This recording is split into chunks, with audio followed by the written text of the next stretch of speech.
Welcome to the Reconnection Club podcast, the show that helps parents heal troubled relationships with their adult sons and daughters. I'm your host, psychotherapist Tina Gilbertson. Each week, I'll offer you compassion, clarity, and personal development tips designed to help you reconnect, not only with your child, but with yourself. Now let's get started. I've been consulting with parents of estranged adult children for a number of years now, and I've been privileged during that time to witness many reconciliations. I've also seen quite a few, unfortunately, unsuccessful attempts by parents who are in pain and desperate to reconnect, and that is the most heartbreaking part of this work that I do. As an unwillingly estranged parent, how you spend your time and attention right now can make all the difference between a short but perhaps necessary hiatus in the relationship and a long, drawn-out and depressing separation. I don't want you to waste a minute of your time or one iota of your attention during what could be a difficult but ultimately productive time during estrangement. So here's a list of 7 ways to waste your precious time and attention that I've compiled based on my experience watching hundreds of estrangements play out over the years. Waste of time number 1. Seeking out information that makes you feel frightened, outraged, helpless, hopeless, or depressed. The last thing you need when you're unwillingly estranged from your adult child and already hurting from that is to terrorize yourself by cherry-picking negative information about estrangement online. The more you scare yourself, the more damage you'll do to your attitude, your health, and your ability to solve the problem. This is not just a waste of time, it's dangerous to your goal. So please don't seek out or even allow in any information that makes you feel something other than empowered and optimistic. Waste of time number 2. Trying to figure out how to let your child know you've changed. If you're spending valuable time, attention, and energy worrying that you're changing and your child doesn't know it, you might not be spending enough time walking that new walk, whatever it happens to be. Change is an action. It's something we do. And for most of us, it takes practice, which requires not only time, but attention. If you've determined that a behavior change is desired to improve your relationship, then practicing new behaviors with the people currently in your life will be necessary for success. I encourage you to review episode number 91, How to Let Them Know You've Changed, at reconnectionclub.com/91. And by the way, it's more than okay to spend some time figuring out how you will know you've changed. Waste of time number 3. Focusing on forces beyond your control.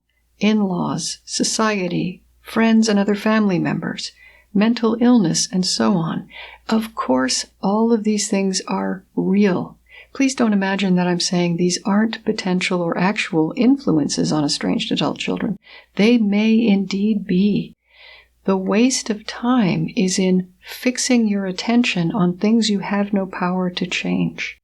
We all do this sometimes, and there's no shame in it.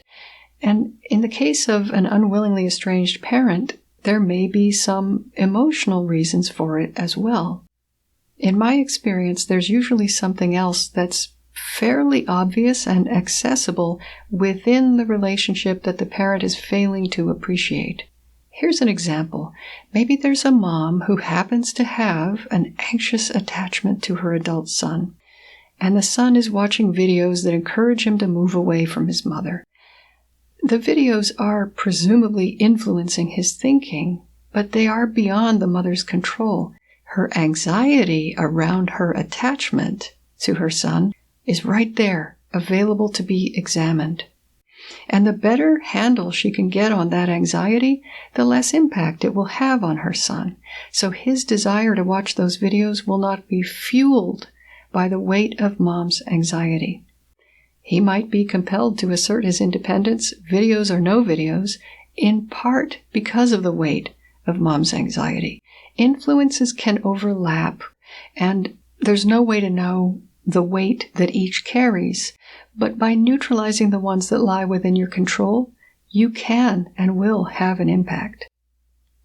And by the way, having an anxious attachment to an adult child is not a moral failing, and it's nothing to be embarrassed by.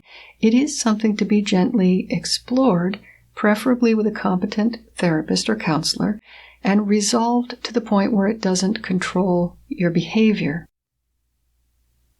Waste of time number 4. Becoming an expert on a mental illness or other condition that you suspect your child might have. I know that it's frightening to think that your child may be suffering from a mental illness, and I am not suggesting that it's never a good idea to learn about an adult child's clinical diagnosis. There are legitimate reasons for family members to do that. If your adult child has suffered a break with reality and isn't able to function in any relationship, you'll probably need to focus on understanding what's happening from a purely medical standpoint. If your child's addiction is dominating his or her life, then learning about addiction might be imperative. And if you're facing either of these circumstances, my heart is with you and your family. And certainly if your child encourages you to learn about her diagnosis, then that is a perfect thing to do. But if your currently estranged adult child is pointing elsewhere to the causes for the estrangement, then applying yourself to learning about a mental health condition you think she has, or even one you know she has, is a waste of precious time. Estrangement is not the environment in which to focus on the estranger's mental illness, with the exceptions I already mentioned. This is the time to learn about your child's experience as an individual, regardless of mental health status. Waste of time number 5. Failing to do anything besides understandably longing for contact, planning your contact, or engaging in contact with your child. Contact is a natural impulse, but often one that goes awry. Estrangement gives you room and reason to engage in constructive self-focus. If you've never had the time to spend cultivating your physical, emotional, and spiritual health, see if you can turn to those sorts of activities now. If, like many rejected parents, you feel physically and emotionally exhausted, that may be a sign that your bucket might be pretty close to empty, and these are not the hours and days to reach out. Your emotional bucket needs filling first. Remember, put the oxygen mask on yourself before helping others. That's why reaching out to your child is a step 3 activity on our roadmap to reconnection. You won't see it in steps 1 or 2. You'll find the roadmap starting at reconnectionclub.com/97. Waste of time number 6. Constantly gathering information without putting it into practice. The more information you take in during any given week, the more you'll forget, and the more will be lost to you, possibly forever. Because you've already read that, or you already took that course, or whatever it may be. Yes, you took in the information, but if you're like most of us, including me, you prefer taking in new information to pausing and practicing what you've learned. It's just easier to read and read and read and consume than it is to practice. Waste of time number 7. Beating yourself up over real or perceived parenting mistakes. Everyone makes mistakes in parenting. Everyone.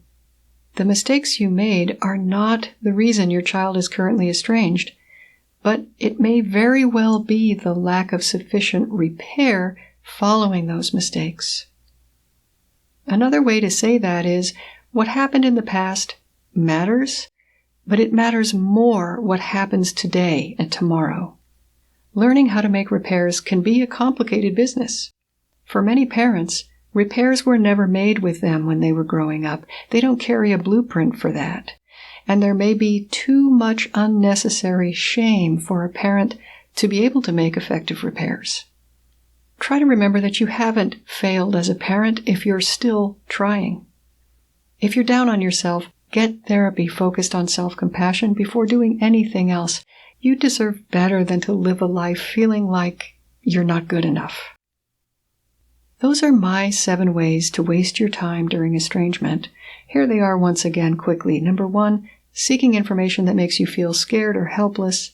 Number 2, wondering how your child will know you've changed. Number 3, focusing on forces beyond your control. Number 4, studying your child's mental illness instead of your child as a person. Number 5, failing to do anything other than think about contact. Number 6, filling your brain with more and more information without pausing to practice what you're learning. And number 7, beating yourself up over past mistakes. If any of these sound familiar, then before you take in any further information today, I hope you'll consider pausing and writing down the items that stood out to you and let yourself reflect on them so that your head knowledge can become heart knowledge. Until next time, remember that you are a loving, lovable, and still growing human being. So please take good care of yourself.